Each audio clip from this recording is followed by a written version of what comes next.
Hello. അങ്ങനെ ഇരുന്നപ്പോഴേ ChatGPTയുടെ സഹായത്തോടു കൂടി ഞാൻ എൻ്റെ 6 വയസ്സുള്ള ഒരു യൂണിഫോം ഇട്ട കുട്ടിയുടെ പിക്ചറാക്കി തരാൻ പറഞ്ഞുകൊണ്ട് എൻ്റെ ഫോട്ടോ അങ്ങ് കൊടുത്തു. ഇതുപോലെ ആക്കിയെടുത്തു കേട്ടോ. എൻ്റെ ഈ ഫോട്ടോ കണ്ടു കഴിഞ്ഞപ്പോൾ കുറേ നൊസ്റ്റാൾജി അടിച്ചു. ശരിക്കും ഇതുപോലെ തന്നെയാണോ ഞാൻ അന്നിരുന്നതെന്നൊന്നും എനിക്കറിഞ്ഞുകൂടാ. പക്ഷേ എനിക്കൊരു വ്യത്യസ്തമായ ബാല്യകാലം ഉണ്ടായിരുന്നു. ആ കഥ ഞാൻ നിങ്ങൾക്ക് പറഞ്ഞുതരാം കേട്ടോ. അതായത് നമ്മൾ സാധാരണ സ്കൂളൊക്കെ പൂട്ടിയിട്ട് തുറക്കുന്ന സമയം എന്ന് പറയുന്നത് കുട്ടികളെ സംബന്ധിച്ചിടത്തോളം വലിയ സന്തോഷം ഉണ്ടാകുന്ന കാലഘട്ടമാണ്. കൂട്ടുകാരെ കാണാം, മഴയത്ത് നനയാം, അങ്ങനെ പലതും. പക്ഷേ എന്നെ സംബന്ധിച്ചിടത്തോളം സ്കൂളിൻ്റെ വരാന്ത പോലും കാണാനായിട്ട് എനിക്കിഷ്ടമല്ല. എന്നെയാണെങ്കിൽ ഒരു പാവൊരിക്ക ഉണ്ടായിരുന്നു കേട്ടോ, അനീഫ് ഖാൻ എന്ന് പറഞ്ഞുകൊണ്ട്. എൻ്റെ കൂട്ടുകാരൻ്റെ അച്ഛൻ തന്നെയാണ്. പുള്ളിക്കാരൻ്റെ ഓട്ടോയിലാണ് പറഞ്ഞു വിട്ടിരുന്നത്. ഞാനാണെങ്കിലോ ഇത്രയും തലതെറിച്ചൊരു കൊച്ച് വേറെ ഇല്ല. പുള്ളിക്കാരൻ്റെ ഓട്ടോയിൽ കയറിയാൽ പിന്നെ പുള്ളീന് ഉപദ്രവമാണ്, തിരിച്ച് വീട്ടിൽ കൊണ്ടുവന്നാക്കാൻ പറഞ്ഞുകൊണ്ട്. പിന്നെ ഗതി കേടുമ്പോൾ നന്നായിട്ട് ഉപദ്രവിക്കുകയും ഇടിക്കുകയോ അടിക്കുകയോ ഒക്കെ ചെയ്യും. കാറിക്കൊവിക്കരയും ചെയ്യും. ആ പിക്കയുടെ മോനുണ്ട് കേട്ടോ, സജാദ്, അവനും ഉണ്ടാവും ഈ ഓട്ടോയിൽ. അവരൊക്കെ പാവം പിള്ളേരാണ്. ഞാൻ ഒരെണ്ണം മാത്രമേ ഉള്ളൂ ഇങ്ങനെ.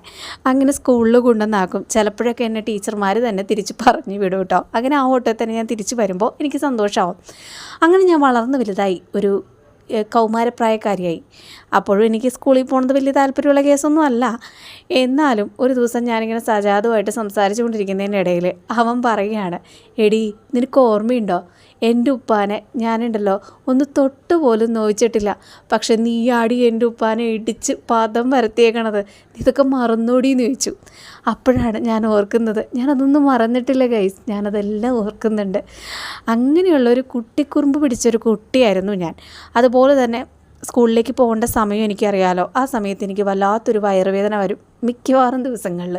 ആദ്യമൊക്കെ അമ്മ പേടിച്ചിട്ട് വിടൂല, കാരണം സത്യമാണെന്ന് വിചാരിച്ചിട്ടേ. പക്ഷേ ആ സ്കൂൾ ടൈം കഴിഞ്ഞ് കഴിഞ്ഞാൽ ആ വയറുവേദന ഏത് വഴിക്ക് പോയി എന്നുള്ളത് പറഞ്ഞറിയിക്കാൻ കൂടെ പറ്റില്ല. പിന്നെ ഞാൻ കളിക്കാനായിട്ട് ഓടും.